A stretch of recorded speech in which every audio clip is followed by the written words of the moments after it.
बऱ्याचदा आयुष्यातली घुसमट संपतच नाही. कशासाठी चाललं आहे सगळं या प्रश्नाचं उत्तर कधीच मिळत नाही. आपण धावत असतो, पण कशाच्या मागे धावतोय हे बऱ्याचदा समजत नाही. आणि बऱ्याचदा आपण ज्याच्या पाठीमागे धावतोय ती गोष्ट ॲक्च्युली कशासाठी धावतोय, म्हणजे एखादी गोष्ट मिळवायची आहे तर ती का मिळवायची आहे याचाही आपल्याला काही अतापता नसतो. असंच बोलावं असं वाटलं थोडंसं, म्हणून आजचा हा व्हिडिओ. काल परवा घडलेला एक प्रसंग पण शेअर करायचा होता आणि त्याच्यासोबतच एक छोटीशी स्टोरीसुद्धा. हॅलो वॉरियर्स, मी सुप्रिया आणि तुम्ही पाहत आहात वॉरियर ऑफिसर एज्युकेशनल प्लॅटफॉर्म. फक्त लढण्याची नव्हे, जिंकण्याची तयारी. तर एक छोटीशी स्टोरी वाचण्यात आली. कदाचित तुमच्यापैकी बऱ्याच जणांनी ती यापूर्वी ऐकलेली असेल. एक माणूस अतिशय गरीब असतो. त्याला खूप पैसा कमवण्याची इच्छा असते, काहीतरी मिळवायची इच्छा असते आणि तशी सोन्याची संधी त्याच्याकडे चालूनसुद्धा येते. तो ज्या राज्यामध्ये राहत असतो त्या राज्याचा राजा त्याच्यावरती एके दिवशी काही कारणामुळे खुश होतो आणि त्याला असं सांगतो की तुला जेवढी जमीन हवी आहे ना तेवढी जमीन मी तुला देईन. फक्त अट एकच आहे की तू धावायला सुरुवात करायची. एका पॉईंटपासून जिथून तू धावायला सुरुवात करशील तिथंपासून तू जिथंपर्यंत धावत राहशील, जिथे जाऊन थांबशील तिथंपर्यंतची सगळी जमीन मी तुला देईन. आणि मग दिवस पण ठरवला जातो की कुठल्या दिवशी त्या माणसाने धावायचं आहे. दुसऱ्या दिवशी सकाळी उठल्यानंतर तो माणूस बिलकुल अन्नपाणी न खाता, त्याची झोपही व्यवस्थित पूर्ण होत नाही आणि तो माणूस उठल्या उठल्या धावायला सुरुवात करतो. ना नाश्ता करतो ना पाणी घेतो. त्याच्या फक्त डोक्यात एक असतं की मला माझी गरिबी संपवायची आणि त्याच्यासाठी मी धावणं जास्त गरजेचं आहे. आणि तो धावत सुटतो. त्याला तहान लागते तरी तो थांबत नाही, त्याला भूक लागते तरी तो थांबत नाही. शेवटी त्याची बॉडी, त्याचं शरीर गिवअप करायला लागतं. त्याचं शरीर त्याला सांगतं की इथून पुढे माझ्याच्याने नाही होणार, थांब. तरीसुद्धा तो थांबत नाही. आणि असंच धावत त्याला धाप लागते आणि तो जागीच मरून जातो. आणि शेवटी काय होतं, त्याच्या वाट्याला फक्त 5 फुटाची जमीन येते जी त्याच्या अंत्यविधीसाठी वापरली जाते. ती सुद्धा त्याची स्वतःची नसते. या स्टोरीतून सांगायचं हे होतं की आपण आयुष्यामध्ये ज्या गोष्टींच्या पाठीमागे धावतोय, पैसा असेल, नाव कमावणं असेल, प्रतिष्ठा असेल, काहीतरी मिळवायचं आहे म्हणून धावतोय.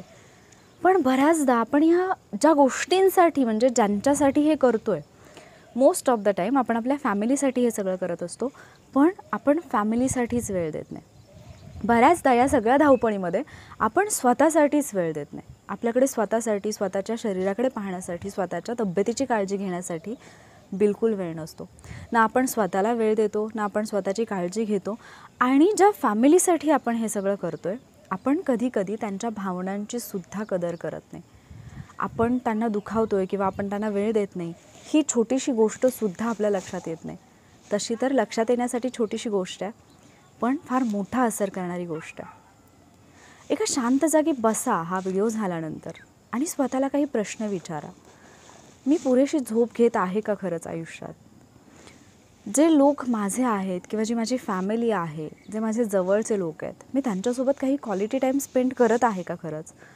मी माझ्या आरोग्यासाठी, माझ्या तब्येतीची काळजी घेण्यासाठी किंवा मी सदृढ राहावं, अगदी आयुष्याच्या शेवटच्या क्षणापर्यंत माझं शरीर जे आहे ते सदृढ राहावं, याच्यासाठी मी खरंच काही वेळ देत आहे का?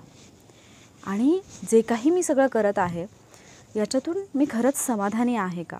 ते समाधान मला मिळतं आहे का? बऱ्याचदा काय होतं ना, एखादं काम भलेही आपल्या आवडीचं नाही आहे तरी पण ते आपल्याला करावं लागतं. आपण नाईलाज म्हणून करतो, पण त्याच्यातून समाधान मिळत नाही. आणि बरीच लोकं अशी सुद्धा असतात, नावडीचं काम करतात पण तरीसुद्धा ती समाधानी असतात.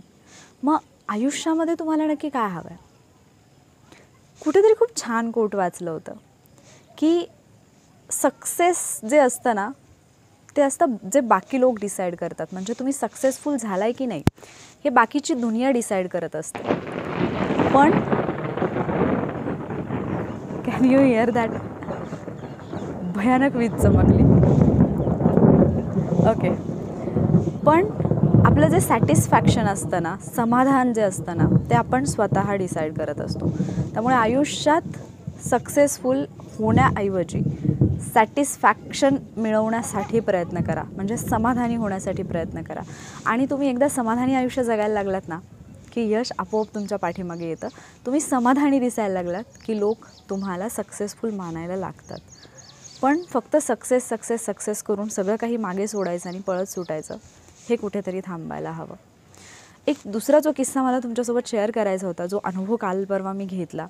आय डोंट नो वेदर साथ देईल की नाही, बट जाता जाता थोडंसं सांगते. एक मैत्रीण भेटली, तिच्या लग्नाला बरीच वर्ष होऊन गेली आहेत. पण तिच्याकडे पाहिल्यानंतर नेहमी जी एक गोष्ट जाणवते ती म्हणजे ती कुठल्या तरी म्हणजे काहीतरी दबाव आहे, कुठल्या तरी प्रेशरमध्ये ती जगते आहे. तिच्या चेहऱ्यावरती ते तेज नाही आहे. ती आजूबाजूला वावरते, सगळ्या गोष्टी करते, सगळ्यांशी हसत खेळत बोलण्याचा प्रयत्न करते, सगळ्या जबाबदाऱ्या पूर्ण पाडण्याचा प्रयत्न करते, पण ती कुठल्या तरी दडपणाखाली आहे. आणि जे दडपण ती कधीच कोणाला बोलून दाखवत नाही. आणि मग न राहून मी तिला विचारलं, एकदा विचारून तर अर्थातच तिने सांगितलं नाही. जेव्हा तिला मी वारंवार विचारलं तेव्हा तिने शेवटी सांगितलं की एवढे सगळे प्रॉब्लेम्स लाईफमध्ये आहेत, पण मी शेअर कोणासोबत करणार. आईला सांगावं तर आईला टेन्शन येतं, वडिलांना सांगायचं तर ऑलरेडी त्यांच्यावरती जबाबदाऱ्या आहेत, भावाला सांगायचं तर भाऊ माझ्यापेक्षा लहान आहे. आणि ती ज्या काही त्रासातून जात होते, जो त्रास ती मागचे 10-12 वर्ष सहन करत होती आणि त्याच्यात इतकं म्हणजे ती घुसमटून गेली होती. आणि आत्ता तिची कंडिशन अशी होती की जगायची इच्छा नाही आहे, पण मुलं आहेत त्यांचा विचार करून जगावं लागतं. आणि मग तिला मी म्हटलं की या सगळ्यांचा विचार तुला येतो आहे, मग तुला त्यांना सांगायला नक्की काय भीती वाटते? तुझ्या घरातले तुझ्यावरती प्रेम करत नाहीत का? ती म्हटली नाही, मला असं वाटतं की माझ्यामुळे सगळ्यांना त्रास होतो. तिला एकच गोष्ट सांगितली, तुझ्यामुळे त्रास होत नाही आहे कोणालाही, तुझ्यासाठी ते त्रास करून घेत आहेत. आणि तुझ्यासाठी म्हणण्यापेक्षाही तू आनंदात राहावं, तू सुखी राहावं म्हणून त्यांना त्रास होतो आहे किंवा म्हणून ते त्रास करून घेत आहेत.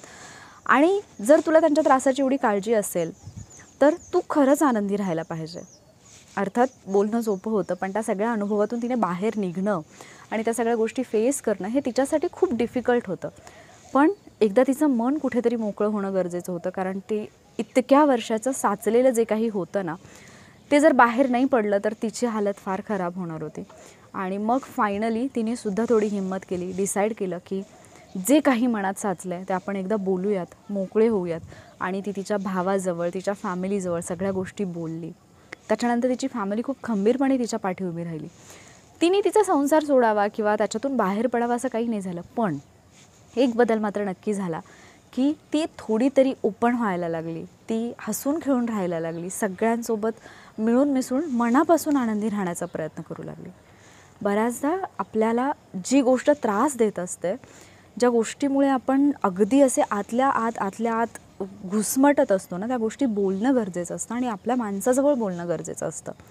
आपण अज्युम करत राहतो त्यांना त्रास होईल, आपण अज्युम करत राहतो मी सांगितलं तर आणखी काही प्रॉब्लेम क्रिएट होतील. पण कधीतरी कुठेतरी एका ठिकाणी विश्वास ठेवणं गरजेचं असतं.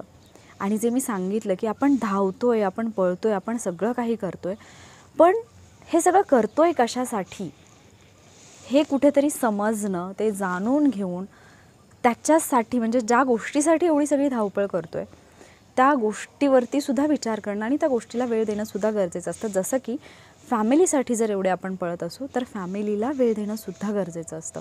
बरीच मुलं ज्यावेळेला स्पर्धा परीक्षांची तयारी करतात, खूप वर्षांसाठी घर सोडून, आईवडिलांना सोडून, सगळ्या फॅमिलीला सोडून ते बाहेर राहत असतात. पण मी एक गोष्ट नेहमी मुलांना सांगते की ज्या वेळेला तुम्ही बाहेर राहताय तर जरुरी नाही की तुम्ही तुमच्या आईवडिलांशी संपर्कच साधायचा नाही, तुम्ही त्यांच्यापासून दूर राहायचं. काय होतं ना, आपण त्यांच्याशी बोलत नाही, आपण त्यांना बोलत नाही आणि त्यांची आठवण येते आणि मग त्या टेन्शनमध्ये आपल्या अभ्यासामध्ये पण मन लागत नाही. बेस्ट वे काय असतो की दिवसातला काही वेळ, काही मिनिटांचा वेळ आपण द्यायला पाहिजे. आणि ज्यावेळेला आपण त्यांच्याशी बोलतो आपण थोडंसं रिलॅक्स फील होतो आणि फ्रेश माइंडने अभ्यास करतो. त्याच्यानंतर जो अभ्यास करतो तो आपला दीर्घकाळासाठी लक्षात राहतो. मग जर पॉझिटिव्ह रिझल्ट येणारच असेल तर तो टाईम आपण तिथे का स्पेंड नको करायला? इन्स्टेड ऑफ दॅट की तुम्ही बोलत नाही आहात, तुम्ही फॅमिलीला वेळ नाही देत आहात किंवा तुम्ही फॅमिलीसोबत टाईम स्पेंड नाही करत आहात आणि त्याचं बर्डन किंवा त्याचा त्रास त्याच्यामुळे तुम्ही इतके इमोशनल होत आहे आणि ती गोष्ट तुम्हाला अभ्यासाला बसल्यानंतर सतावते, मग त्या दूर राहण्याचा फायदाच काय? दूर तर राहावं लागणार आहे ना एनी हाऊ. मग ठीक आहे, काही वेळ जो देऊ शकता, काही वेळासाठी जेव्हा बोलू शकता त्यावेळेला बोला आणि मग तुमच्या कामाकडे जा. मला जे सांगायचं आहे ते तुम्हाला समजलं असेल अशी आशा आहे. आणि मस्तपैकी बॅकग्राऊंडला विजांचा वगैरे कडकडाट येतो आहे. पण येस, आज थोडंसं म्हणजे जसं मी सांगितलं काल परवाचा किस्सा त्या फ्रेंडला भेटल्यानंतर हे बोलणं गरजेचं वाटलं. त्यातच ती छोटीशी स्टोरी पण आठवली म्हणून ती पण सांगितली. आजचा व्हिडिओ तुम्हाला जर आवडला असेल तर व्हिडिओला लाईक आणि शेअर करायला विसरू नका. आणि त्यासोबतच एक महत्त्वाची गोष्ट, अशा जर कुठल्या दडपणाखाली जगत असाल ना तर ते दडपण खरंच काढून टाका. आयुष्यातली म्हणजे कितीतरी वर्ष अशीच निघून जातील, आयुष्य असंच निघून जाईल. शेवटचा क्षण येईल, यमराज आपल्या समोर उभा राहील आणि त्यावेळेला आपण विचार करत बसू, अरे मला आयुष्यात हे करायचं होतं, ते करायचं होतं, माझी इतकी सगळी स्वप्न होती आणि सगळी राहून गेली. किंवा कधी कधी असंही होईल की स्वप्नांचा पाठलाग करता करता माझं जगायचंच राहून गेलं, मला खुश नाही राहता आलं, मला एकतरी क्षण असा आनंदाचा घालवायचा होता, तो क्षण मला नाही मिळाला. आणि मग शेवटी काही पर्याय असणार नाही, त्या यमराजासोबत जावंच लागेल. सो यमराज आपल्यासमोर येऊन उभं राहण्यापूर्वी जे जगायचं आहे, ज्याच्यासाठी जगायचं आहे ते करून घ्या. ठीक आहे. व्हिडिओ आवडला असेल तर लाईक आणि शेअर करायला विसरू नका. त्यासोबतच आपल्या प्लॅटफॉर्मवरती नवीन असाल तर चॅनलला सबस्क्राईब नक्की करा. लवकरच भेटूयात पुढच्या व्हिडिओमध्ये. थँक्यू.